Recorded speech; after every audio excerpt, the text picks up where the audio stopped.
My goodness me, Cole Palmer. Every time I see him, he takes my breath away. He's an extraordinarily brilliant footballer. He is. He's unbelievable. I think the thing for me was when he scored 22 Premier League goals last season, could he do it again this season? That was a big question mark. But we talk about his touch and technique a lot.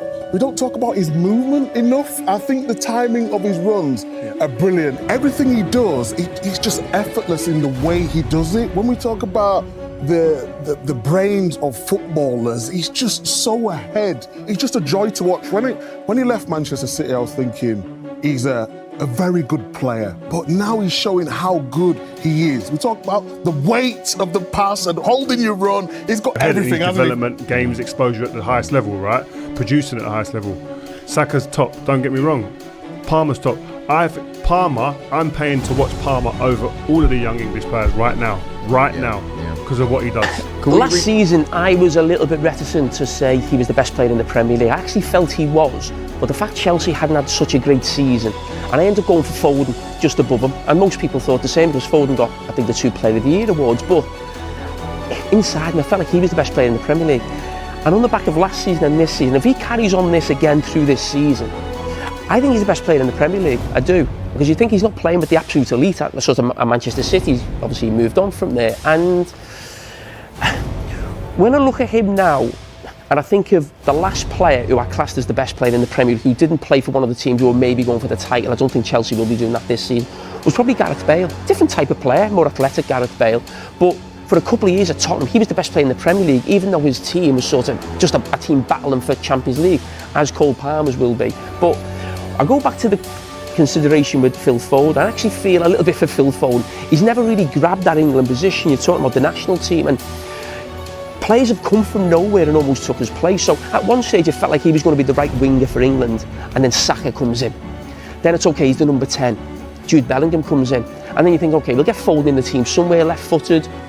Cole Palmer comes along. Now, I absolutely adore Phil Foden, but Cole Palmer has to play in the England team because, as I've just said there, for me, right now, there is no better player in the Premier League over the last sort of, 15 months. You obviously look very comfortable out there. But the one I'm always excited to watch, I think Palmer certainly is that X factor. I know we were the same, why didn't he come on maybe the first or second game?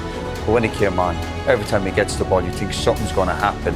So there was certainly a bit more flow to their game the last 15 or 20 minutes, but still no end product. They didn't really test the goalkeeper. But there's 1 or 2 positives, obviously, with the clean sheet. But again, we go back to it. They need to show a little bit more quality in the attacking areas. But I do love Palmer. I think he's an amazing player. I have to say that, I was surprised last season. I remember when Mo Salah scored those goals at Liverpool all those years ago, and I thought, well, he won't repeat that in the second season. He won't repeat that in the third season. And Cole Palmer's going and just completely shocking me in terms of what he's delivering. I can't believe the level that he's getting to. I mean, to think that he wasn't playing for England in the European tournament in the summer now just seems absolutely ridiculous. And it seems even more ridiculous that Manchester City, who have been unbelievable in the transfer market, have let one of their own go. Didn't have any doubts about his quality. A part of the stats, the way he's playing is a star player, so he's already an exceptional player. So he traveled, or he moved on, took out the minutes that he has, and it just was question of time, and he showed his immense quality. He's a bloody good player. Oh, what a player. What a player. What a joy. A joy to watch. There's few players where I say in the Premier League that they're joy to watch. Number 1 is Kevin De Bruyne. When I watch Kevin De Bruyne, Yes. for me, he's a joy to watch. The way he crosses the ball, the way he passes the ball, the vision that we don't see that he sees. It's unbelievable. And that's something that we're starting to see now with Cole Palmer. The performances, the way he performed over the weekend, the absolutely brilliant Cole Palmer. The move from City to Chelsea is one that will probably not live well in history of Manchester City, but for him to leave Man City and get to Chelsea and perform like he has, whoever spotted that, whoever made that move has done an unbelievable job, not only for Cole Palmer but for Chelsea as well, because I don't think anybody saw that coming. No. And nobody saw when he went from City to Chelsea the form that he was going to hit, the calibre of player we're dealing with. And now, again, 4 goals, involved. His football intelligence is somewhere else. It's amazing in that last third. I've never seen him make a poor pass in the last third, and when he comes to finishing, he's absolutely clinical. You wouldn't want to play against him. Because you worry about where you had to go because he moves so much. Because he's so unpredictable and he can beat a man, he go left and right. And what a lot of brilliant players are, they affect the game. We've seen how he's played at Chelsea for low that season. It was very chaotic. He's just come in and just bam. Just He'll think he should be in. He'll think he should be in that starting 11. He's not thinking, I'm learning. I'm glad to be here. That's what the big players doing. The big personalities going. Get me out there. He thought he should be the Man City starting 11. That's why I left, didn't he? Because he thought I should be in this team. We're the only country in the world that asks where will we fit this player into our team. Not this player, but any player of that sort. We're the only country that do it regularly. How are we going to get him in? Where's Bellingham going to play? How are we going to get Foden in? Where are we going to get Palmer in? Every other country seems to get them in. We struggle to get them in. We have to get them in. When I did the Champions League final 2 years ago, he was just doing keepy-uppies with Foden because they were on the bench, they were warming up, and the way they were doing things, technically I was like, oh my God, I forgot that this even exists, this type of player, so talented, they couldn't let the ball go off on the floor, so I think it's just great to see, players like this making such an impact at such a young age, and also a surprise. Maybe it's difficult also for Pep, to identify this type of talents when you have so much talent already in the first team and you see week in, week out the best players in the world. Then him coming to Chelsea in a very difficult moment when nobody really is making an impact, or there is maybe not so much talent at the time, him coming there and just doing a couple of things that are different than the rest, made it so obvious that he was a very good player, and everyone started to go and looking out for him. He got the confidence, he started playing, he got better and better, and maybe this kind of click, made him even better than what he was supposed to be. But I believe in luck, but I also believe in determination and hard work, and making this luck that you get the chance, good for taking your opportunity. Does he remind you of Wayne Rooney in the sense where Rooney, like you've said it yourself, like he could bang in 30 goals in a season, but he's vexed because he doesn't feel like he's involved in the game. 100%. So he cares about what he thinks, let alone everyone saying, Wayne Rooney, you scored 30 plus goals. I think they're similar in that sense. I think enjoy it, don't they? Yeah, if they're not enjoying it, you'll see it and you'll know about it and they'll tell you. I don't have Cole's a teller, but I know that he looks to me, his body language will tell you a lot.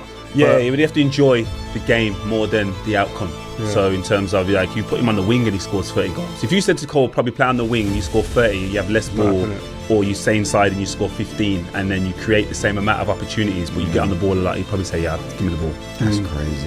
Of all the talented players that perhaps England have got, he might just be the best of the lot. I think that's a possibility. You compared him to Dennis Bergkamp, wasn't you? Yeah, and the reason similarities did you see? Yeah, the reason why I compare him to Dennis is because the way he just plays the game at his own pace, he's so elegant, he sort of glides on the field, he gets everyone involved, he gets the best out of a lot of the players, and that's what Dennis did. He brought the best out of Thierry, and as well, if he continues to do this, he's going to be a legend in the Premier League, that's for sure. You're moving down to London, you don't know what it's going to be like. You're a Manchester lad, but he's come down, he's settled so quickly, and he is just like in a very turbulent time, not so much at the moment, but just looks so calm and so at home. It's like he's playing football.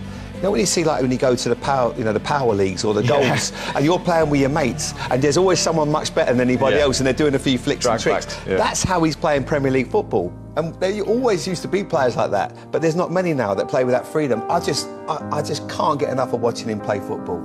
Is it just me? But you know how we talk. You know, I always talk about, when certain players get the ball, you sit on the edge of your chair. This guy makes you relax. He does the opposite to me. Whenever he gets it, I relax because I know that he ain't losing it. Maybe he's going to score. He's maybe going to nutmeg somebody, but you know he's going to do something good, and you know it's going to work. And so he relaxes you. I do when like you're your relaxed watching postures. This is me relaxed posture. You look very relaxed. But it does, some people make you do that. This guy makes you just go, he's got this in hand, you don't need to worry. Just hope one day, that little switch in the head clicks and the nuggets we've gave him, that push and the chat about the mentality, that it's hard work, that's going to get you there, and then your quality will dictate how far and what level you go to. And Cole Palmer is a perfect case of that. He loves football. He was You know, the first one on the training pitch, he was the last one off. Great to be around the lads. And now you're just seeing, you know, his quality week in, week out. What is it that Palmer does that as a striker will get you excited? He's looking to get it into you. Anytime he gets on the ball, he's looking to put that ball forward. He's looking to progress it. He's looking to go forward. He's looking to play 1-2s. You know, he's a progressive player. You know, he wants to get forward. He wants to create something. He makes things happen, but in a way that he makes it look so easy, which is the impressive thing in a league where he's so competitive, so physical, so fast, and when he has the ball, it feels like everything is slow. You know, everything becomes very, very clear in his eyes, because he sees he's always with this body position that he's able to play any pass in any angle on the pitch. And yes, going back to your question, I think it's still possible when a player is that special to create a team around him. Cole Palmer plays in that hectic pitch where Chelsea just go, don't they? When they get the attack, everything goes through him. So he can do what he wants to do. And it reminds me a little bit, not like me, but when I was first at City, anytime we broke, the ball came straight to me. The same thing's happening to him at Chelsea. And every time he gets the ball, he's doing exactly what Dad says. Every decision he seems to make at the minute is the correct one. And if it doesn't work, the idea is still right in what he was trying to do. But when he does get in those opportunities, he's not only scoring, he's assisting, and he works hard as well. I think people don't realise, you see him back there tracking the full-back if he has to. He helps the team as well. So the way Chelsea are going right now, everyone needs to be careful, because they're doing exactly what Liverpool are doing in many ways. And it ends up back of the net. 2-1. Ice cold finish from him, wasn't it? Yeah, that's why they call him Cold Palmer, innit? City's boy is Chelsea's man.